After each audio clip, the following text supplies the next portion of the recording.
Hello and welcome to Kaj and Beyond Real Talk with Amour. If you have not already guessed, I am your host, Amour Carthy. Today's episode is sponsored by Education Innovations, where we help guide families through education decisions from college and graduate admissions to life beyond. The purpose of our podcast is to help expose people to what different colleges and careers are like. On today's episode, we'll be learning about ZsaVette's journey, and her episode is titled Tenacity and Triumph, ZsaVette's Real World College to VP Journey. So without further ado, let's bring on ZsaVette so we can start this conversation. Hey, ZsaVette, how are Hello. you?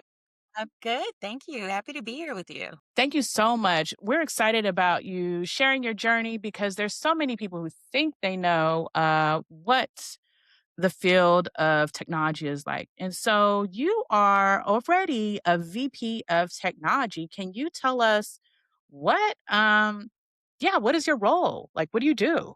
Yeah, absolutely. So, Vice President of Technology, I oversee a client portfolio and essentially all of their products and services that the bank hosts for them and facilitates, money transfer for them. So, my job primarily is to overlook the portfolio, the relationship with the client, and make sure that we're delivering upon all our, contractual responsibilities and interfacing with folks from enterprise architecture, legal, marketing, customer operations. So I act as that synergy in between all these different stakeholders and partners. So it sounds like if you have to make sure all of these different things are going well, that you have to have certain skills. Your journey is different than most folks. I won't say than most folks.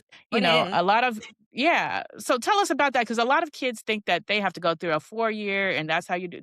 Tell us about your It's journey. How very did you get different. to where you are? Yes. Absolutely.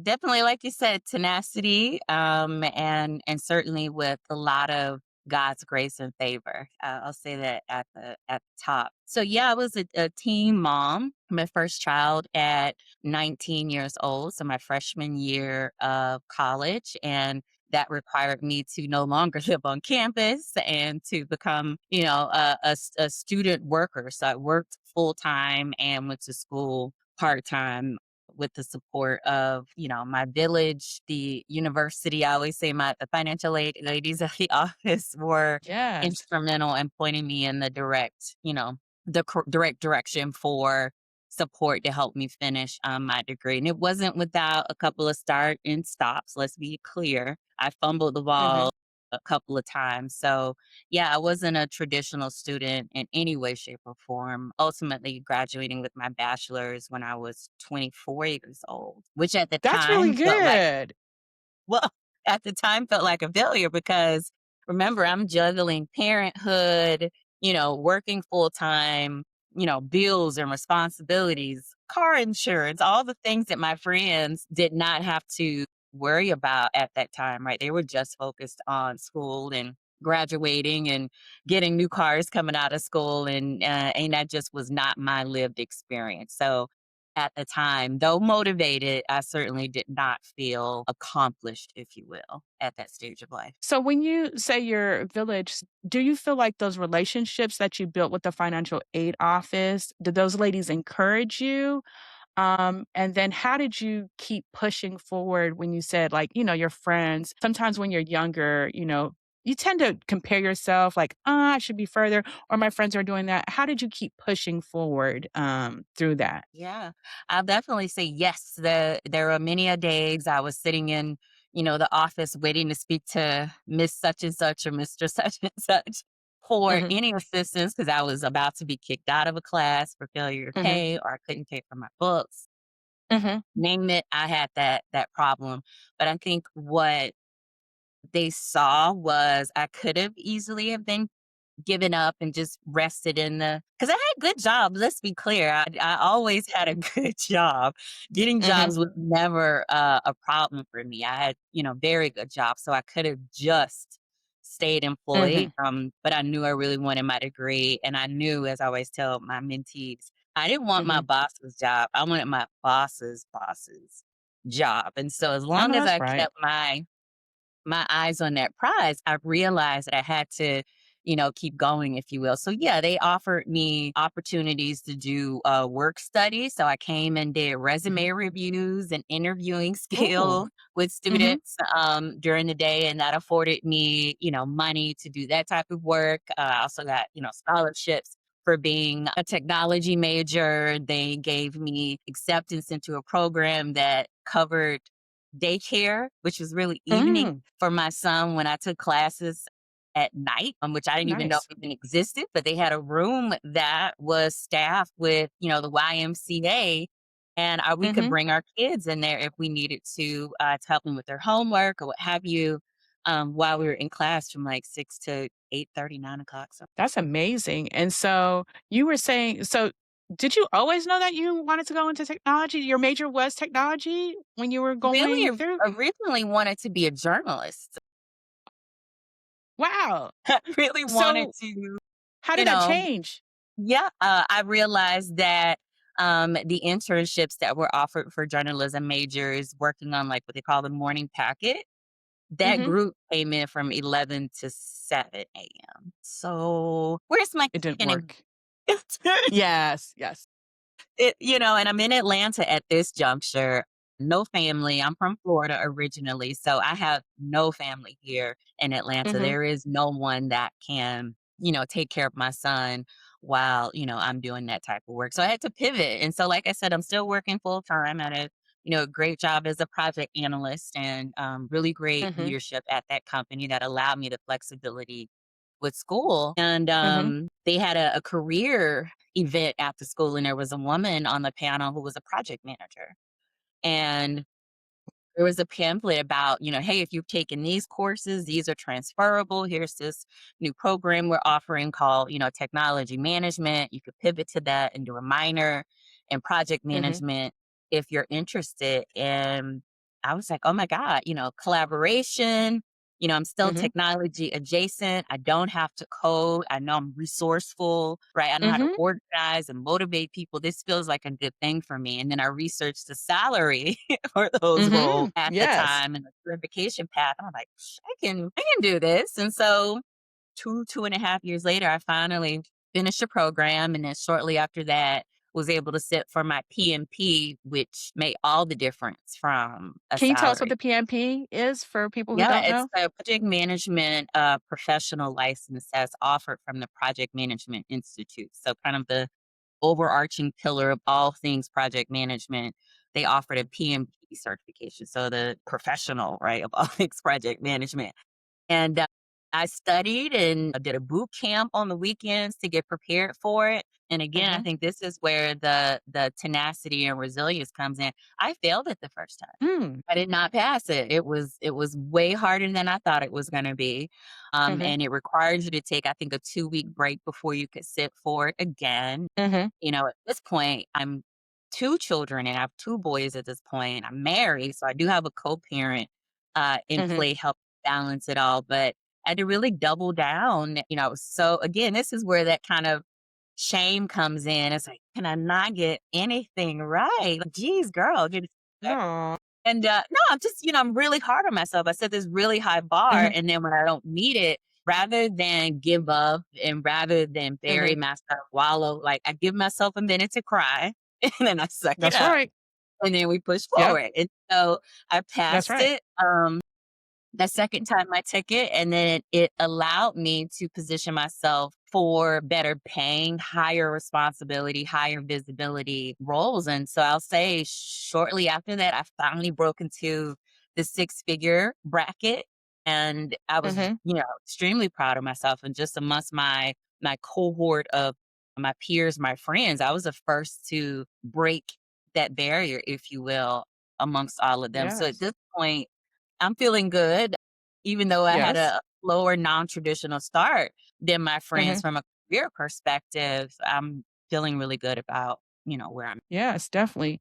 So, I mean, I love how you push through even though you didn't pass that, one test. I'm going to say you're not the only one who didn't pass a test. Back in the day when I was trying to be a teacher in my first part of my career, I was trying to be I think I was trying to be a teacher in both for California and Georgia, and I didn't pass the test for Georgia by 5 points. And so I had to retake that test too. So I think it's important for people to know that you don't just always pass everything. There will be failures, but the true test is, you can feel sad, but are you going to get back up?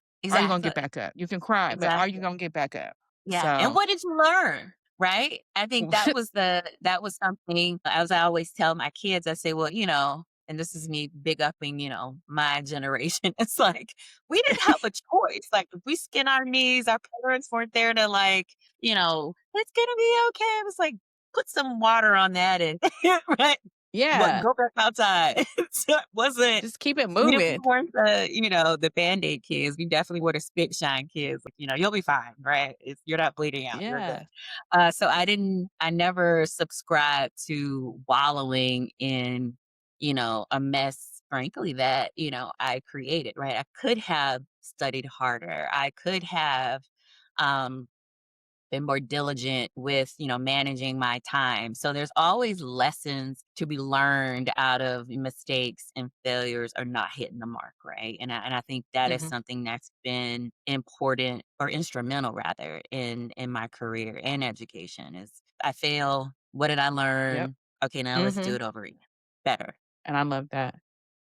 wiser. Absolutely. Yeah. So, what was your path like, what were the schools that you went to, or what were the degrees that you had to get? So, I know that PMP is like a certification, but what were the schools that you had to go to and that you went through? Yeah, again, non-traditional. So in Florida, the University of Central Florida. Okay. And then I moved to Atlanta and did evening programs at Georgia State University and got my associate's degree first and then decided to continue on. And because of the inability to have a full-time job and go to school at that time at Georgia State, they didn't offer as Mhm. many classes where we lived at in Norcross. So I pivoted to um, DeVry University, who had a Mhm. partnership with Georgia Perimeter College. So, you could do the remote classes at the time, and I'm going to Mhm. date myself here with VHS tapes. So you go get the Oh, wow. tape, watch the material at home, right? And then, go online, take the test, go into the university, sit down and take the proctor, test on site. So it was a lot of blended learning Mhm. amongst all of the classes that I took to finish. And so, I think where it gets I feel unique like is they I were the first university to have the blended learning, though. I feel like DeVry was the yeah, first. Yeah, yeah, because I think absolutely. And I my have stepfather my did one of that my too. best friends, Carrie, to thank for introducing me to DeVry and the fact that, it wasn't a lot of the, surrounds general study classes. It really got you straight to coding and right engineering and infrastructure and operations, all the things, the real world knowledge that you would actually need, right? When going out and Mhm. getting a job and being able to, literally say, I can hit the ground running, right? You don't have to teach me these things. I already know it. So that was a huge plus. The complexity at this point of my career as I'm trying to get my bachelor's degree is the classes I needed towards the end were only offered during the day. And so I saved up my tax Mhm. return, my student Mhm. loan refund, paid up Mhm. my car note and my insurance, all the things. And a friend of Mhm. mine offered to let my son and I stay with them while I finished that last semester of school so I wouldn't have to worry about rent. So I put all my stuff in storage. Life happens. That living situation did not bode very well. And so, we were homeless at that Mm. point. And so I had to figure out like what are we gonna do? So I ended up living with, this person for a little bit of time and then this person for a little bit of time before Mhm. having a kid around got really old, or I just didn't feel like it was the right environment for him Mhm. to be around. Right. So with that being said, we ended up going to I don't know, it was like an efficiency, a sleep and stay where literally the kitchen, the bedroom, the living room is kind of all one connected space of hall my giant computer Mhm. monitor, the CPU and the keyboard and all the things Yeah. from all these different locations so I could stay in my class. Like literally I'm hauling a computer with me. There were no laptops. At Mm. least I didn't have one back Yeah. then. And so yeah, I had it set up in the kitchenette area. And at this point, I'm using government benefits. I have food stamps, so I'm buying our food using Mhm. those programs and stocking up the refrigerator with little 99 cent, Michelina meals. I still remember it, right? Capri Suns, all the Doing things, what you can. bananas. So we would have food there. Some nights we would run out and I would just let him eat first and then I would eat the Mhm. remainder. That was our existence for, gosh, like maybe January all the way through to like May when he finished school. And he was able to go live Mm. with my mom for a bit over the summer, but that was pretty much how it went down for us until it was time for, me to, graduate and decide whether or not I was gonna stay here in Atlanta. God makes a way. And Yes. I was able to graduate with my bachelor's degree and then just ultimately decided to stay here in Atlanta versus going back to Florida. I was able to get jobs. Yeah, it was not easy, but we made it. Yeah, and I'm glad you stayed in Atlanta because I met you, and that's really good. So then, did you so you were working full time and you're doing project management? Did you have to learn how to code like you were saying, or you were always in the project management field and Yeah, technology? great question. I knew coding languages. Obviously, there were Mhm, projects in school that I had to do coding, right, and scripts and what have mhm. you. I chose to stay the project management path. And so, as I tell folks, I was always and have always been tech adjacent. That's right. So at the center of it, familiar with it, apprised, educated, all the Mhm, things, but I mhm, never coded, right? I was mhm, along people that did the coding. I oversaw teams that did, right, the coding and mhm, design, etc., implementations. Um, the project management piece was really understanding foundationally how you start a project. How do we build mhm, something? All these mhm, collective opinions, stakeholders, mhm, mhm, constrained budget, oftentimes very limited resources and a really small, time window to get this high mhm, impactful release delivered to market. So that became a skill that, ironically, I inherently knew how to do. So being a single mom, you've got to be resourceful. So I'm yes. used to working with a little. I am Mhm, used to influencing people to help me mhm, get mhm, something done. I'm mhm, also accustomed to learning very quickly how things work and, mhm, maneuvering going forward with that knowledge behind me and then mhm, earning trust, right? So teams have to trust you, leadership has to learn to trust you. And so doing what you say you're going to do means everything. Your word is everything. So people are giving me scholarships and mhm, offering me, evening daycare. I better be in the class and I certainly better be passing the classes, right, to have this type of support extended to me.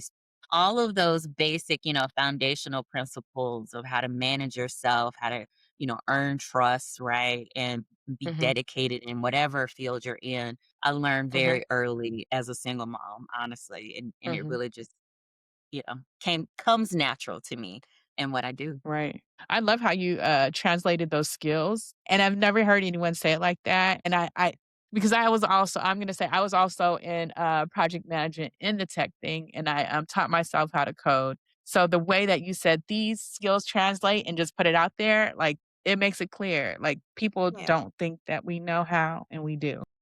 We absolutely do.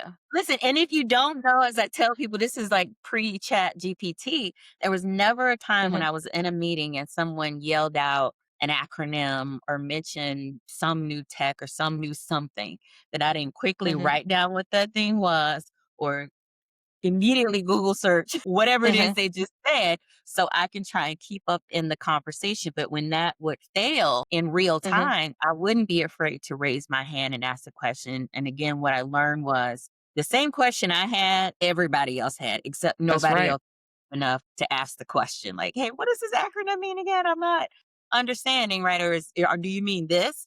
Right. So Mhm, again, you just learn to ask the questions, do the mhm, research, right?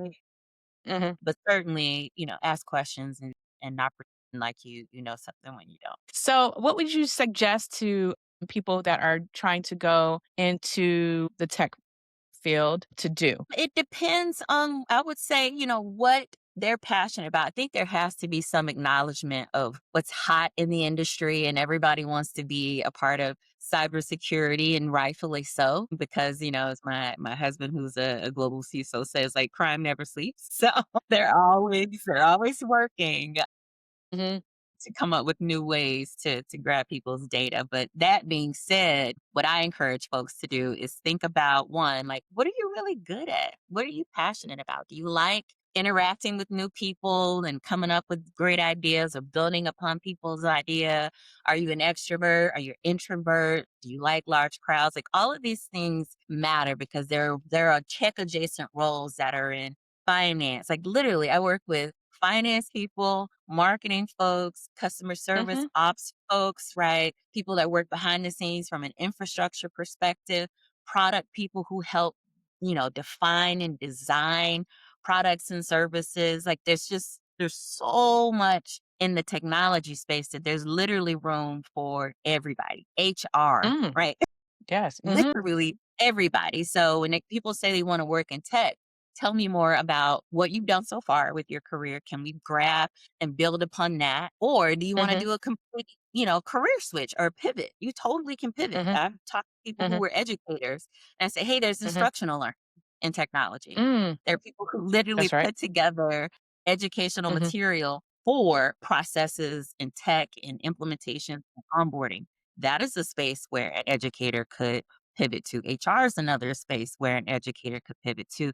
So there's so much, but it's really just about, really digging deep and figuring out what you like and what you want to do, right? Versus trying to go with what's hot, because there's always going to be a new something. Like, always, right? Now we're in the age of AI. And so everything is all AI. But just think about, again, the surrounds of the core functionality of what technology is, and then figure out, your space and your niche in that, matrix, if you will. So if a kid is in a 4-year college, would you suggest a liberal arts degree or just go straight It for it depends on, like, are they do they independently study well? Like, you literally don't need Mm. to, go to college to work in Mhm. tech. You could go and take, Okay. online coding programs and certification programs for free, right? And teach Mm. yourself these things. But going to college allows you to learn communication skills. It allows you to learn how to do research and build a case study, advocate for your work, right? How to work Mm. in teams, how to follow leadership. Like, I didn't always Mhm. agree with the perspective of my professors. However, Right. I have to learn how to follow, because I don't Mhm. always agree with the perspective of my leaders, but I have to learn to follow. I can still advocate for my opinion, but there's still something to be learned in how to navigate the world as an adult that you can and can only get in college. Like, I could have Mm. worked and then kind of made my way through the world. But I've learned so much by going to college, by working with people in team projects and professors and the administration, Mhm. right? All of these life experiences I never would have gotten if I didn't go to college, like, point blank. So college is it a scam? Yes, I would say yes. You can learn how to code, and then you can Mhm. learn how to be a professional who codes, Mhm. right? Mm. And I think learning to be a professional who codes is a more longevity, sustainable route to go. Yes, you can get a certification online and work in Mhm. tech, but Mhm.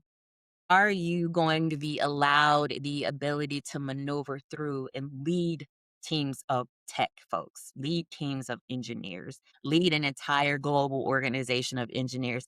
You are not going to be able to learn that through a certification program. You can learn that, will learn that in college. And if you don't go Right. to college, you may, if afforded the opportunity with the right mentors and grace and space to learn while on the job, yes, you could. The likelihood, honestly, of a woman or a person of color being afforded that grace and space to learn and move through leadership without a bachelor's degree or a graduate degree is very small. Mhm. So come in with all the things so that there's never a second guess on if you're qualified or. So you're also part of different organizations in the Atlanta, area in tech. Can you tell us more about those and Yeah, what you do? absolutely. And then we'll wrap up.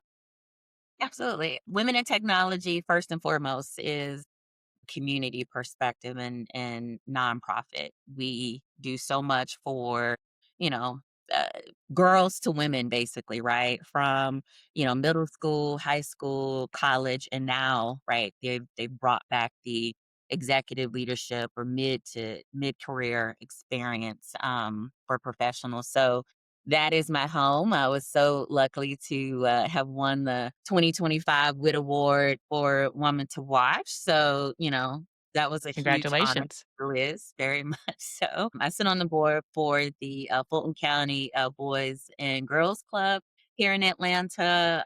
Also a part of the American Heart Association. Health is wealth. So I sit on their ELT to help champion the programs there, and then the Atlanta Women's Foundation. There's so many, but again, I think more importantly is the necessity to give back to Atlanta, the community that gave so much to me because I literally would not be here without Atlanta. Like Mm. without them. So it is my duty and my privilege to do what I can for whoever I can, to make sure that there's more of me and better in the future. So, as we wrap up, what is your advice for anyone out there who is maybe having a hard time, who may think they can't do it, yes. And then also, how can people follow you? I'm gonna get emotional. I think the biggest thing I would say to someone is don't get discouraged. Like there have been so many times where I got so discouraged and felt like, God, this is so hard and I could just do this one thing. But I knew I wanted more for myself and I knew I wanted more for my children. And I think it's just a matter of really accepting that, hey, I can only change me. I can't change other people's hearts, right? And maybe I can change their minds, but at the end of the day, what is for me is for me. And this no may be, a divine intervention no. Because my yes is it was going to be a bigger yes later on if I had just been patient. And again, that's a lesson that I had to learn is that no is sometimes a redirection, and it always worked out in my favor. If I had nothing but good intentions, it always worked out in my favor. And so I would just tell folks to, never quite literally never give up, keep doing the work and, connecting with other people has always been my saving grace. My network is very strong. I give back to it and it gives back to me, tenfold. So networking and getting out into the world is really important and stay curious, right? Like I went back and got my master's degree, now pursuing a law degree at Amory Yes. and really just stay curious and never get, too comfortable. Always stay Mm. learning, always stay expanding your mind. The world changes so quickly and I never want to be, a step behind. And how can they follow you and connect with you? Yeah, you can follow me on Instagram. I am ZsaVette Eze, and then on LinkedIn, ZsaVette Eze. Okay. Well, we'll Yeah. see you next time on the next episode. Bye. Yeah.